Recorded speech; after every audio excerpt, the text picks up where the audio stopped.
მოგესალმებით, მივესალმებით ჩვენს მსმენელს, ეთერში ბოლნისის ხმა არის.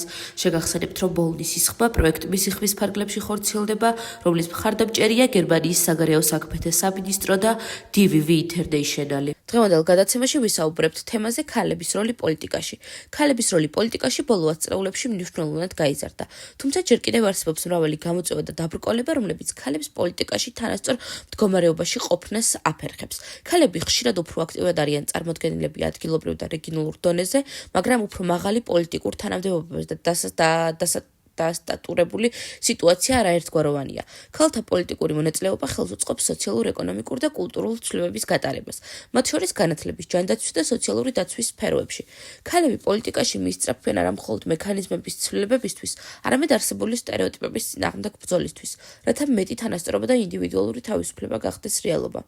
ამასთანავე ქალების მონაწილეობა პოლიტიკურ პროცესებში ხელს უწყობს გენდერულ თანასწორობას და ქალთა უფლებების დაცვას. ბევრი ქალი პოლიტიკოსი ამტკიცებს, რომ ისინი მნიშვნელოვნად ცვლილებებს ახორციელებენ არა მხოლოდ ქალების, არამედ მთელი საზოგადოების უკეთესობისთვის.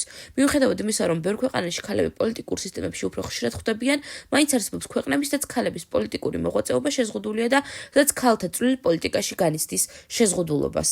ძალიან დიდი მადლობა იმისთვის, რომ იყავით ჩემი დღევანდელი გადაცემის მსმენელი. მე დღეისთვის გემშვიდობებით, ხოლო გიტოვებთ ჩვენს მეგობრებს თეთრი კარვიდან, მოусვიდეთ, იხალისეთ და ბედნიერ კვირას გისურვებთ.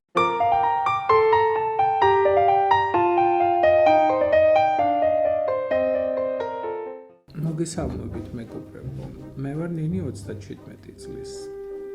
დღეს თეთრ კარავში ქალები ისეთ თემაზე სასაუბროდ შევიკრიბეთ, რასაც სექსუალური ძალადობა ქვია. არ დაგიმალავთ და არც თუ ისე დიდი ხნის წინ პირადად მე სექსუალურ ძალადობაზე სულ სხვა წარმოდგენა მქონდა. არადა აღმოჩნდა, რომ ყველანაირი ქმედება საპირისპირო სქესისგან იქნება ეს ფიზიკური თუ სიტყვიერი, რაც ჩვენი სურვილის გარეშე ხდება, ძალადობაა და დასჯადია.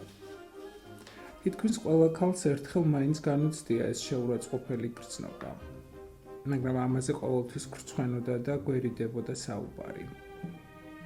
მადლობა ღმერთს, ახლანდელი თაობა მეტად არის ინფორმირებული და შესაბამისად უფრო დაცულებიც არიან. მე ჩემს ისტორიას მოგიყვებით.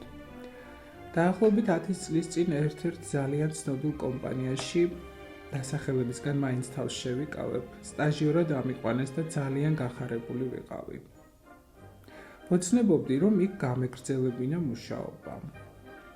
ჩემი უფროსი ახალგაზრდა სიმპათიური მამაკაცი გახდა და განსაკუთრებულ ყურადღებას იჩენდა ჩემს მიმართ. ცოლიანი იყო და მისი მეუღლეც ჩვენთან მუშაობდა. ოღონდ სხვა განყოფილებაში. ერთი წლის შეუღლებულები იყვნენ და ვფიქრობდი, რა კარგი წყვილია მეთქი. ერთხელაც მათ ყოფილ თანამშრომელს დედა გარდაეცვალა და ყველანი პანაშვიდზე წავიდნენ, მათ შორის ჩემი უფროსის ცოლიც.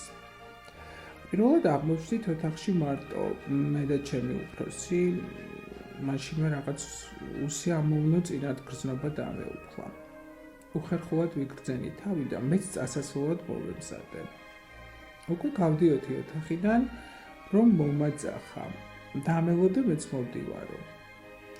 ლიფტში რომ შევიდეთ, უფრო დავიძაბე. უცებ ხელები მომხვია და ბღლაძუნი დამიწყო. ისე დავიბენი, აღარ ვიცოდი როგორ მომეშორებინა. ამასობაში ლიფტიც გაჩერდა, კარი გაიყო და თავქოთ მოგლეჯილი გავიქეცი. ის იყო და მას მერე იქით აღარ გამიხედავს. ჩემი ნივთების წარმოსაღებადაც კი არ მივედი. ჩემს მშობლებს უთხარი აღარ მაინტერესებს იქ სიარული თქო. პირველად უყვები ამ ამბავს. არადა წესით უნდა მემხილებინა და მე კი არა ის ვაჟბატონი უნდა წაბრძანებულიყო.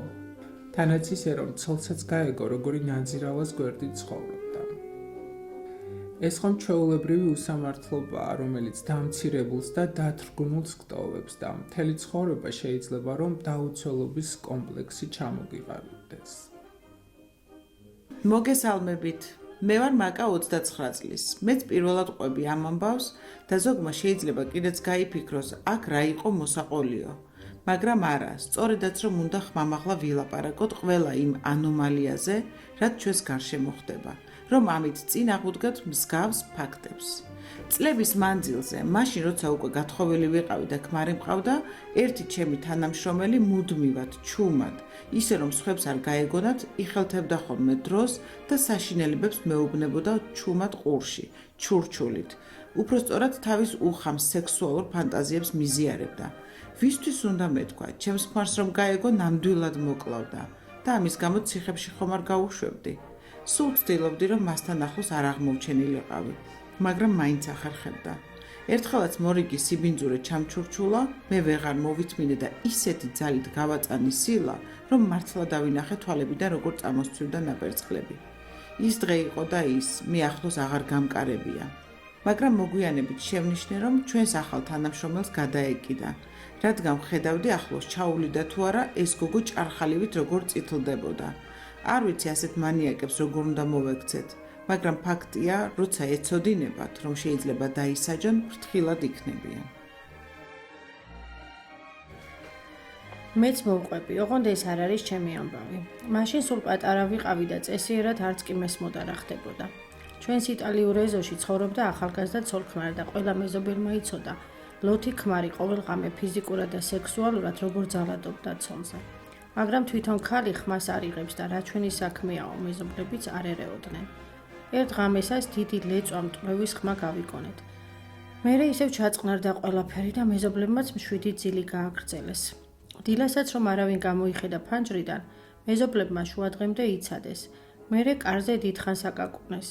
ბოლოს კი კარი შეამტვრიეს და შევიდნენ. ოთახში საწოლზე უგონოდ ეგდო თავგახეთქილი შიშველი კაცი და სისხლში ცურავდა. ბეწუზე მიუსწრეს და გადაარჩინეს. ცოლი კი იქ არ დახვდათ. რა დროს გაიქცა სახლიდან არავინ იცოდა. დიდხანს ეძებეს ქალი, მაგრამ მის კვალს ვერსად მიაგნეს. როცა მისი მშობლებიც მოვიდნენ, აღმოჩნდა, რომ არაფერი იცოდნენ იმ ძალადობაზე, რასაც მათი ქალიშვილი 2 წელი უძლებდა. ის კი არა ეგონათ, რომ ძალიან ბედნიერი იყო, რადგან სიყვარულით გათხოვდა და არასოდეს ქმარზე საყვედური არ დასცდენია. მერე კი მოგვიანებით ისიც გავიგეთ, რომ ის ქალი დაუჭერიათ და ციხეშიც მჯდარა. კაცი მაშინ კი გადარჩა, მაგრამ მაინც მალე გარდაიცვალა.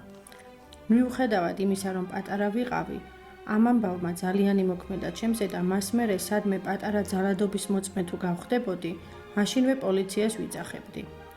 თქვენც ყველას მოგიწოდებთ, რომ არასოდეს დახუჭოთ თვალი უსამართლობაზე და აუცილებლად მოახდინეთ რეაგირება. ახლა კი უკვე მანიშნებენ, რომ ჩემი დრო ამოიწურა. კიდევ ერთი კვირით დაგემშვიდობებით. მომავალ შეხვედრამდე, მეგობრებო.